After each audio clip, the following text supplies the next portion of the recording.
Quel est l'âge de la retraite? 60 ans? 65? 70? 75?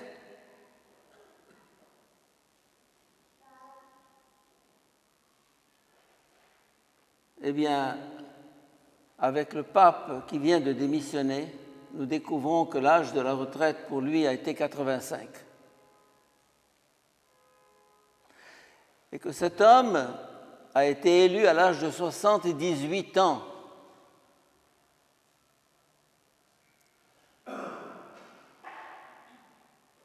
Un âge où les gens vont dans les asiles de vieillards, où ils sont sous perfusion quelquefois. Quand il a été élu, il y a 8 ans, ça a été pour lui un choc. Il en a eu le vertige. Et il pensait à ce moment-là déjà à démissionner en disant « je ne peux pas ». En fait, son élection a été la plus courte de toute l'histoire de l'Église, 20 heures, alors que quelquefois on passe 20 jours à élire le pape. Mais il y avait, semble-t-il, une espèce de consensus, d'unanimité pour élire cet homme. Qui était Benoît XVI? Et qu'a-t-il fait?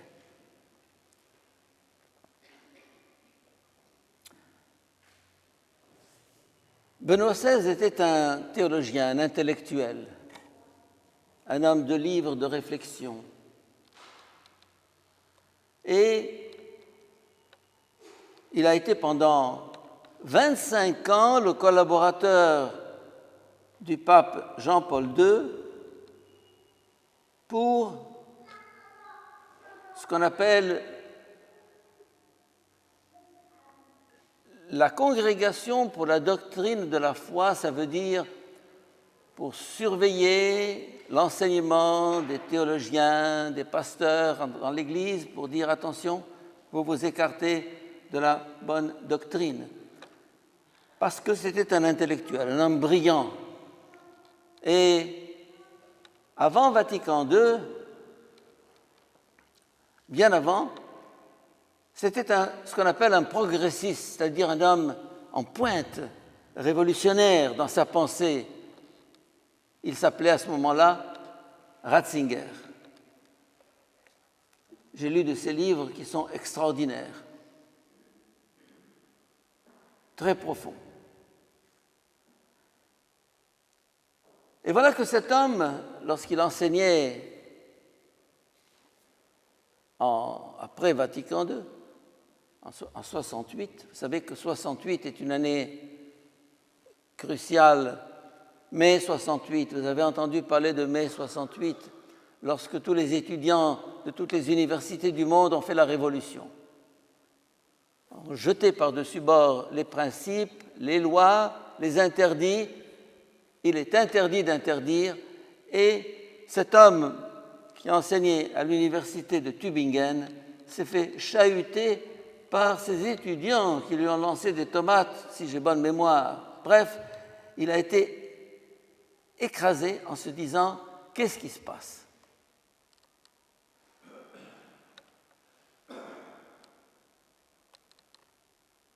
Et Vatican II,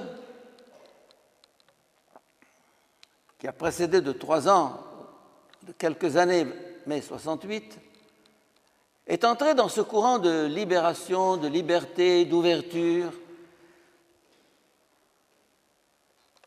Benoît XVI s'est demandé est-ce qu'on aurait fait fausse route avec Vatican II? Est-ce que l'homme est assez mûr pour assumer sa liberté, pour gérer sa liberté? Ou bien a-t-il encore besoin de balises, de règles, de commandements, d'interdits, de menaces? Ça a été une grosse question pour lui, mais il nous a dit et répété plusieurs fois, pas d'alternative à Vatican II. Pas d'alternative à Vatican II, ça veut dire pas d'alternative à une ouverture au monde à la modernité, aux autres religions, à la réflexion, à la critique. Très beau. En fait, il a eu deux axes dans sa vie et deux mots qui reviennent, Vatican II, dont je viens de parler, et l'unité de l'Église.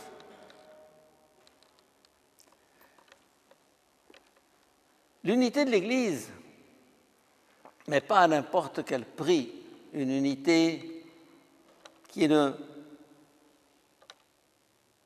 sacrifie pas la vérité, qui ne sacrifie pas l'authenticité du message.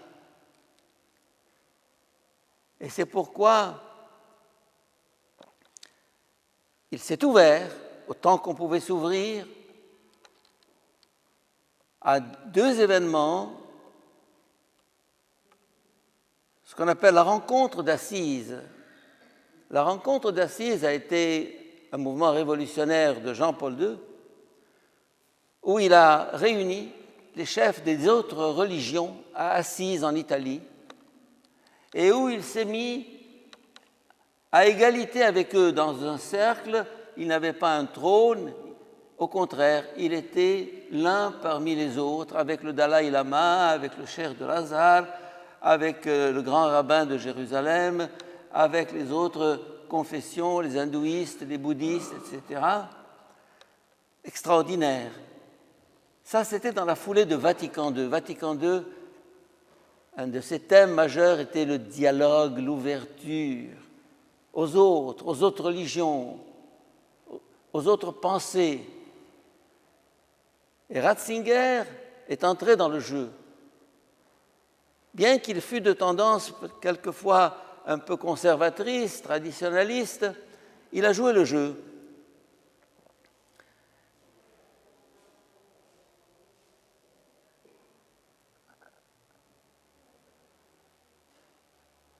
Un autre point, ça a été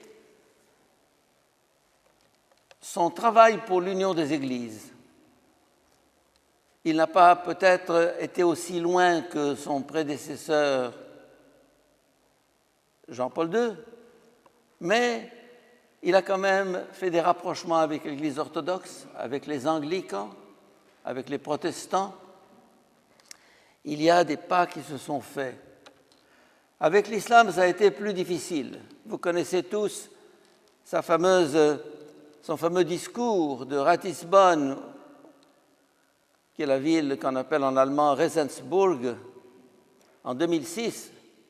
Il a dit, ça ne venait pas de lui, il citait un auteur byzantin, plutôt un chef d'église byzantine du XIVe siècle. Il a tenu des propos sur l'islam qui n'étaient pas à l'honneur de cette religion, mais c'était dans un désir et un souci de vérité. Et je pense que là, c'est pour nous une leçon. Lorsque nous dialoguons, il ne s'agit pas d'arrondir les angles, il s'agit de dire ce qui est. On n'avancera pas dans le dialogue avec les orthodoxes et les protestants. On n'avancera pas dans le dialogue avec les musulmans si on ne dit pas les choses telles qu'elles sont. C'est quelquefois ce qu'on me reproche à moi, de n'être pas ce qu'on appelle politiquement correct. Je ne suis pas politiquement correct parce que je suis pour la vérité. Un dialogue qui n'est pas fondé sur la vérité, eh bien, n'aboutit à rien. On est dans le mensonge.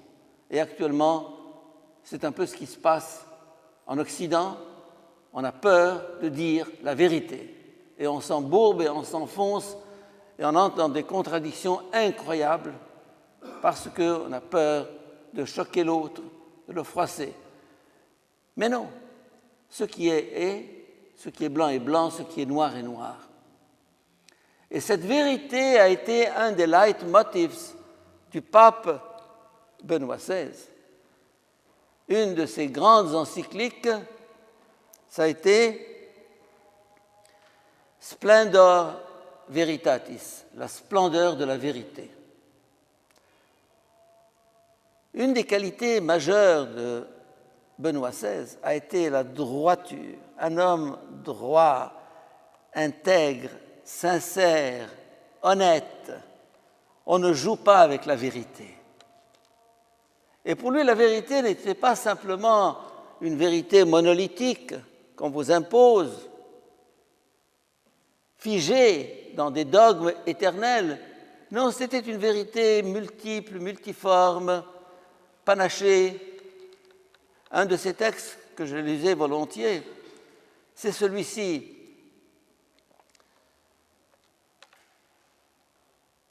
On demande à des aveugles de dire ce que c'est qu'un éléphant. Alors on leur ramène un éléphant. Alors un aveugle touche sa trompe, il dit un éléphant, c'est quelque chose qui a une grande trompe. Un autre touche ses jambes, il dit un éléphant, c'est quelqu'un qui a de grosses jambes. Un autre touche sa queue, et il dit un éléphant, c'est quelque chose qui a une petite queue qui se balance. Et un autre qui touche ses défenses, et il dit un éléphant, c'est des choses toutes lisses. Alors, ce qui est extraordinaire, c'est que l'éléphant, c'est la queue, les défenses, les oreilles, la peau, les pieds, c'est tout ça. Donc, exprimant par là que la vérité peut être différente selon la manière dont on la regarde, dont on l'approche, dont on la considère, une ouverture à un pluralisme théologique qui montre que, contrairement à l'image qu'on se faisait de Benoît XVI, d'un homme un peu fermé, strict, rigoureux, non, un homme ouvert. Mais je voudrais souligner un point qui a été pour Benoît XVI, plutôt deux points qui ont été pour Benoît XVI terribles. Terribles. Premièrement, les prêtres pédophiles. Vous vous rendez compte? Des prêtres, des pasteurs, des hommes de religion, des hommes de foi, censés vivre l'Évangile, tombant dans cette horreur. Et là, ça a été un véritable coup de poignard pour le pape Benoît XVI. Il en a souffert terriblement. Et il a demandé pardon publiquement en disant « Je demande pardon. Pardon au nom de toute l'Église pour ce qui s'est passé. » Et ça, pour lui, et il n'a pas hésité à les défroquer, à leur supprimer tout droit de dire la messe ou de pratiquer leur sacerdoce. Et le deuxième coup de poignard, peut-être moins fort, moins profond, ça a été ce qu'on appelle Vatilix. Vous avez entendu parler de Wikileaks, n'est-ce pas? C'est-à-dire, on dévoile les secrets politiques des grands hommes d'État. Eh bien là, ça a été, on a dévoilé les secrets du Vatican. Et c'était quoi? Au Vatican, ce n'est pas comme nous pouvons l'imaginer, l'harmonie, l'amitié, Non, il y a des guerres à l'intérieur du Vatican entre les cardinaux, entre les hommes qui dirigent l'Église. J'ai les noms ici, je vous en dispense. Et ça, que tout ceci soit porté au grand public, ça a été pour lui terrible. Mais ça montre aussi que l'Église est pécheresse. Qu'il s'agisse de prêtres, qu'il s'agisse d'évêques, qu'il s'agisse de cardinaux, l'Église n'a pas cette image que nous voulons quelquefois montrer, mais ce n'est pas ça. Elle est sainte d'un côté, car nous avons des visages rayonnants de bonté, de sainteté, d'amour, mais elle est pécheresse aussi. Et ça a été pour lui une souffrance terrible.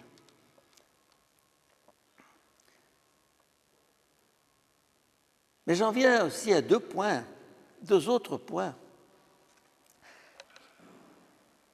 C'est que ce grand intellectuel était un grand affectif, un homme tendre, un homme bon. Sa première encyclique, c'est que Dieu est amour. Sa première encyclique est un message d'amour. Ce n'est pas des cogitations intellectuelles. Dieu est amour. Et le mot qui revient le plus fréquemment dans son pontificat, c'est le mot joie. Il n'avait pas la joie exubérante de Jean-Paul II, qui était un superstar, si on peut dire. Il n'avait pas ce charisme de communication avec les foules de son prédécesseur, oui. Mais il avait cette bonté, cette tendresse et cette joie profonde d'un homme timide et modeste et humble. Et je voudrais terminer justement sur ces propos. Quand on m'a interviewé, vous trouverez un petit texte de moi dans le Messager, j'ai dit, c'est un acte courageux et humble. Il a eu l'humilité de se retirer.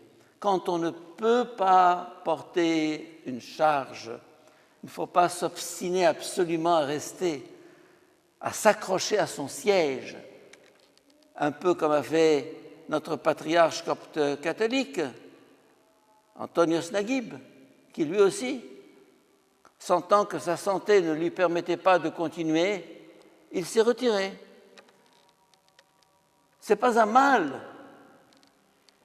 mais en même temps, je voudrais dire qu'il ne s'est retiré que lorsqu'il n'en pouvait plus. Lorsqu'il a senti que c'était trop, car pensez donc, 1,5 milliard de chrétiens, dont 1 milliard de catholiques, pour un seul homme, c'est beaucoup, c'est lourd, c'est écrasant. Et cet homme devait porter cela avec tous les problèmes dont on n'a pas la moindre idée. Il fallait que, sans le montrer, sans le faire sentir, dans un sourire, il porte tout cela dans le secret de son cœur et de sa prière. Eh bien, je pense que nous avons dans cet homme un modèle pour tous ceux qui se disent « Oh, c'est trop lourd, oh, je travaille trop, oh, je dois prendre ma retraite ». Mais qu'est-ce que ça veut dire prendre sa retraite? Tant qu'il y a du travail à faire, on ne prend pas sa retraite. Vous voyez le père Carty au fond de l'église, lui aussi a 85 ans. Vous croyez qu'il prend sa retraite? Eh bien non. Le matin à 5h30, il prend le tramway pour aller dire la messe chez les sœurs de Girard. Oui. Eh bien, il n'y a pas de retraite, mes chers amis. Tant que le monde a besoin de moi, tant que le monde a besoin de nous, il ne faut pas lâcher jusqu'au dernier instant, jusqu'au dernier souffle, lutter, agir, parler, car le monde a besoin de chacun de nous. Benoît XVI reste pour nous un modèle à imiter, non pas la star dont nous pouvons rêver, mais celui qui a incarné l'Évangile dans un dévouement incessant. Amen.